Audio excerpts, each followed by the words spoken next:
Hi guys, I am on my way home from church. It was so good. There wasn't much said about about fathers that made me feel too uncomfortable, so that was great. I mean, it was very much an honoring to my pastor and his wife who are leaving the church. And one thing New Zealand does really good is pilgrims and including the trail, indigenous people, and we have words I don't even understand, but you just get moved by it. And I guess the most moving thing for me at the end is normally I don't cry, but there are some songs that can bring me almost to my knees. And the Lord keep you and bless you.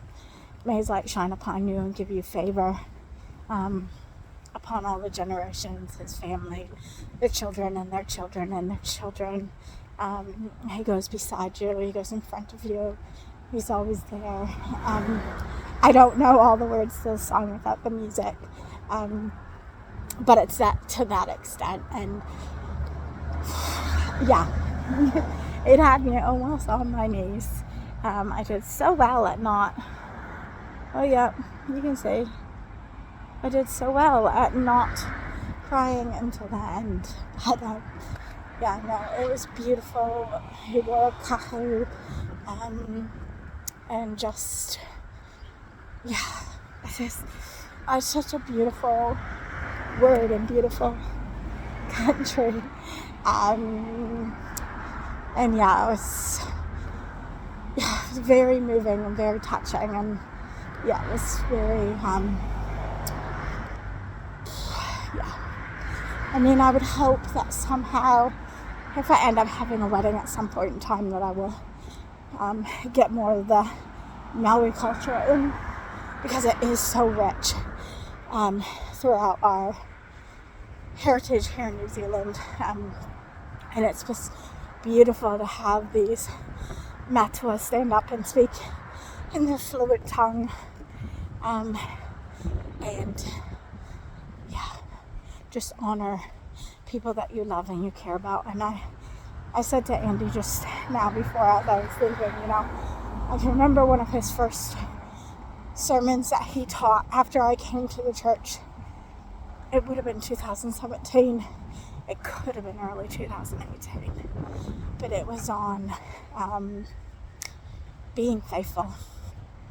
And it was really hard for me to sit through, and in fact I didn't actually. I ended up running out of the sermon crying. I didn't want to go home. I didn't want anyone to follow me. I just needed a moment to prepare myself, or to gather myself. And it wasn't that Andy said anything wrong in that sermon, because he absolutely did not. But all I could think about in that sermon was how I wish there was, if it stopped one man or one woman from the heartache and just the complete brokenness from doing that to their wives or their husbands, then it was worth it. It is a shame that he felt so, that he made some wrong moves and then he said some wrong things that upset people in the church, because he did. As I said it to him, as I come from a Bible college background, it's so refreshing. It was so refreshing to go to a church and hear the word, as much as I struggle going to church, especially by myself. But, which is why I've left instead of staying for lunch. There were so many people there. I was so overwhelmed. But yeah, you just don't hear enough of it. You don't hear that solid biblical teaching on sermons that are hard, and passages that are hard to dissect and he does his homework, and he looks into the Greek words and everything else, and it's just exactly what my soul needed. And the worship today, just what my soul needed, and it was just on point. And I don't know if it sounded as good on Zoom, but it was, yeah, it was great. I loved it, and I still say, man, if I could find a church that is got a little bit of scripture and just worship to high heaven, I would be 100% in my happiness. Because that's where I feel the most. Yeah, you just feel, you just felt the Spirit move. You felt everyone gathering and crying and at pace over this next journey, and just suddenly these people have got off. And sorry, I don't normally preach this much in any of my videos, and I've given you about 3 in the last 2 or 3 weeks. But today was about stepping outside of my comfort zone and coming, and I do want to try to make sure that I'm coming more. And you know, God did his part. I said, God,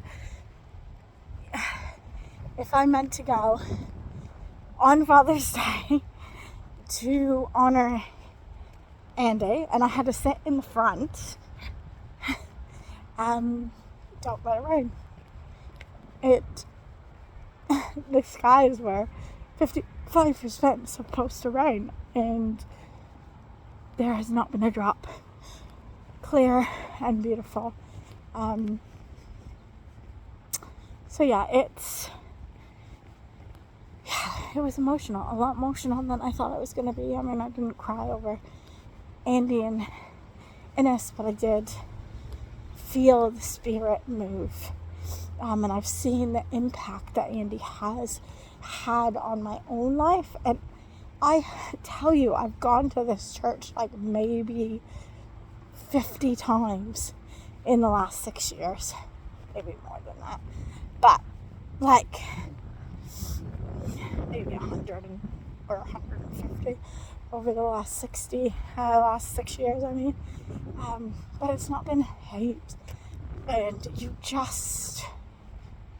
his sermons, like, I watch them on Zoom, not always, but I do watch them, and whenever he preaches, you know you're going to get some real food. And so yeah, I'm excited to see what happens, because Matt is a really good preacher as well. So yeah, I'm excited to see what happens and what the journey is about. But I survived, I did it, it wasn't horrible, and yeah, God helped me get through. And I'm so thankful for that. So that's the update. Bye, guys.